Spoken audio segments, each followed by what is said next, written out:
स्वागत है आप सभी का हमारे एजुकेशन डेवलपर गुरुजी चैनल में। और आज हम आपके लिए लेकर आए हैं 15 मोस्ट इम्पॉर्टेंट टीचिंग एप्टीट्यूड के क्वेश्चंस जो कि एलटी के एग्ज़ाम में ही पूछे गए हैं। और ये सभी क्वेश्चंस बहुत ज़्यादा इम्पॉर्टेंट हैं। तो चलिए शुरू करते हैं। आज का हमारा पहला क्वेश्चन है, ऑपरेशन ब्लैक बोर्ड परिणाम था कोठारी आयोग का। बी में है राष्ट्रीय पाठ्यक्रम रचना 2005, सी है राष्ट्रीय शैक्षिक योजना 1986 और डी है राष्ट्रीय पाठ्यक्रम रचना 2000।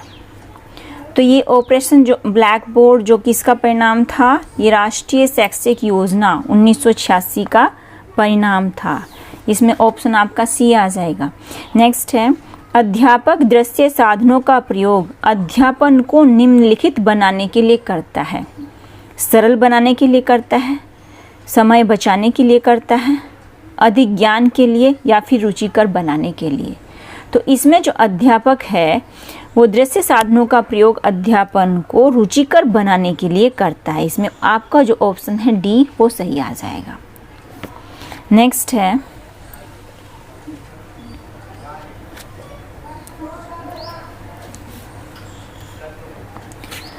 अध्यापक की असफलता का सबसे बड़ा कारण है। ऑप्शन नंबर ए में है अंतः वैयक्तिक संबंध, बी में है वोक दक्षता, सी में है विषय के ऊपर पर्याप्त नियंत्रण न होना, फिर है डी उपरोक्त में से कोई नहीं। तो इसमें जो आपका है अध्यापक की असफलता का सबसे बड़ा कारण क्या होता है कि विषय के ऊपर पर्याप्त नियंत्रण न होना, यही उसकी असफलता का सबसे बड़ा कारण होता है। तो इसमें आपका ऑप्शन सी सही आ जाएगा। नेक्स्ट है, अध्यापन में सबसे अनावश्यक कारक कौन है। ऑप्शन नंबर ए है छात्रों को दंड देना, कक्षा में अनुशासन बनाए रखना, प्रभावशाली ढंग से व्याख्यान देना, उपरोक्त में से कोई नहीं। तो इसमें जो अध्यापन में सबसे अनावश्यक कारक है वो है छात्रों को दंड देना। आपका ऑप्शन ए आ जाएगा इसमें। नेक्स्ट है,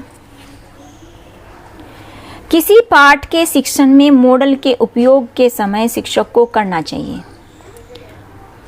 ऑप्शन नंबर ए है उसे लेक्चर के दौरान लगातार दिखाना चाहिए, बी है मॉडल के सामने खड़े होना चाहिए, और सी है आवश्यकता होने पर दिखाना चाहिए, और डी में है इनमें से कोई नहीं।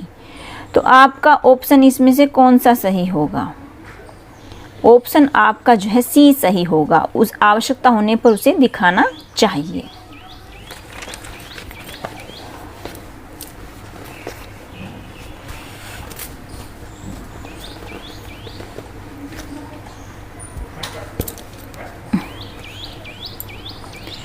फिर आपका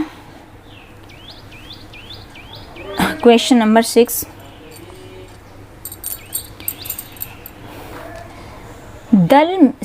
दल शिक्षण में दल है।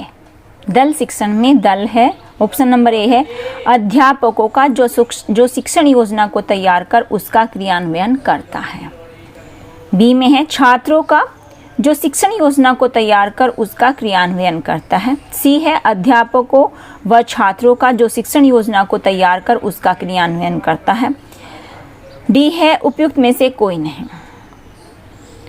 तो दल शिक्षण में जो दल है उसमें आपका ऑप्शन ए आ जाएगा, अध्यापकों का जो शिक्षण योजना को तैयार कर उसका क्रियान्वयन करता है। तो ऑप्शन ए आपका इसमें सही होगा। नेक्स्ट है,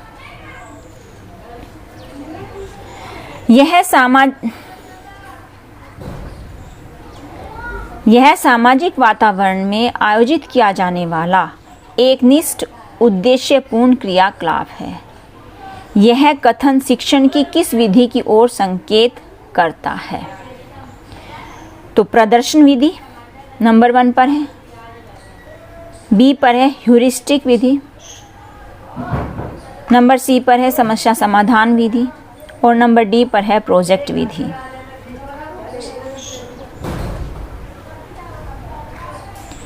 तो इसमें आपका जो है ऑप्शन डी आ जाएगा, प्रोजेक्ट विधि।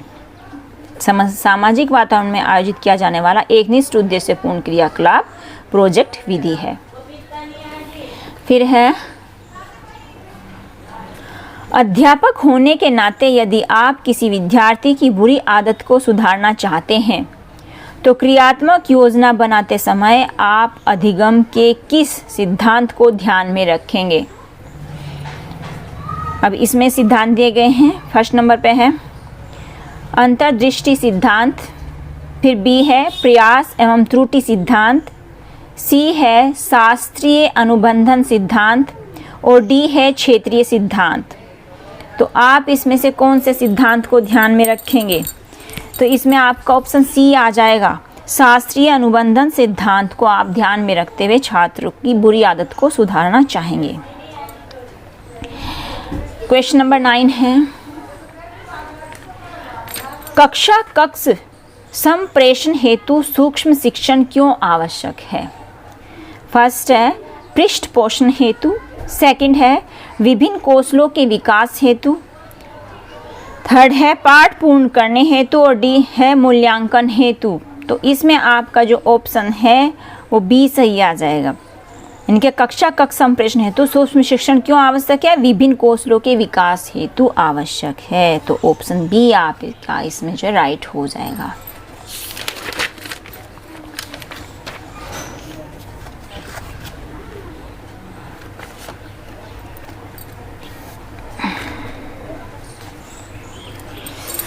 फिर आपका क्वेश्चन नंबर 10 है सामूहिक शिक्षण करते समय विद्यार्थियों की व्यक्तिगत समस्याओं के समाधान हेतु निम्नलिखित में से आप कौन सी विधि का प्रयोग करेंगे? ए में है भाषण, ऑप्शन बी में है अभिक्रमित अनुदेशन, सी में है अनुवर्ग और डी में है प्रदर्शन। तो इसमें से आप कौन सी विधि का प्रयोग करेंगे? इसमें करेंगे आप, ऑप्शन आपका सी हो जाएगा, अनुवर्ग विधि। फिर है आपका एक बालक काले कुत्ते, काली बिल्ली व काले कोट को देखकर डरने लगा है। इस प्रकार के अनुबंधन में निहित है अनुक्रिया का सामान्यीकरण, फिर है उद्दीपक का सामान्यीकरण, फिर है दोनों ए और बी दोनों आ जाएंगे, फिर है आपका डी उपयुक्त में से कोई नहीं। तो इसमें जो आपका सही आंसर होगा वो होगा उद्दीपक का सामान्यीकरण। नेक्स्ट है आनुवांशिक गुणों का वास्तविक संवाहक क्या है?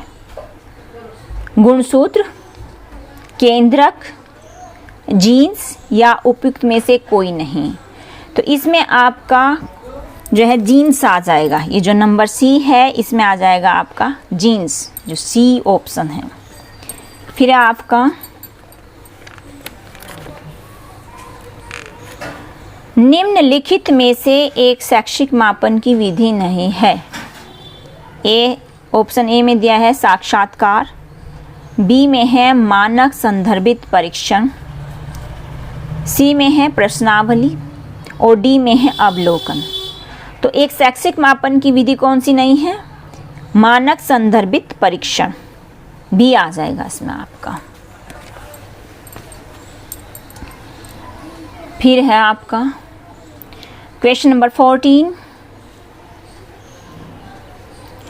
वंशानुक्रम को समझने के लिए आपको आवश्यक रूप से समझना होगा। क्या समझना होगा? समानता का नियम, भिन्नता का नियम, प्रतिगमन का नियम या फिर उपयुक्त सभी। तो इसमें जो है हमारा ऑप्शन डी आ जाएगा, उपयुक्त सभी। फिर आपका क्वेश्चन नंबर 15 क्रियात्मक अनुसंधान में कौन सा पद सम्मिलित नहीं होता है? नंबर 1 पर है समस्याओं का चयन, फिर है परिणामों का सामान्यीकरण, क्रियात्मक परिकल्पनाओं का निर्माण या फिर समस्या को दूर करने के लिए योजना निर्माण। तो इसमें आपका जो ऑप्शन बी है वो सही होगा, परिणामों का सामान्यीकरण। ये क्रियात्मक अनुसंधान में सम्मिलित नहीं है। तो आज के लिए इतना ही। और अगर आपको हमारी वीडियो अच्छी लगी हो तो please like share and subscribe. Thanks for watching this video.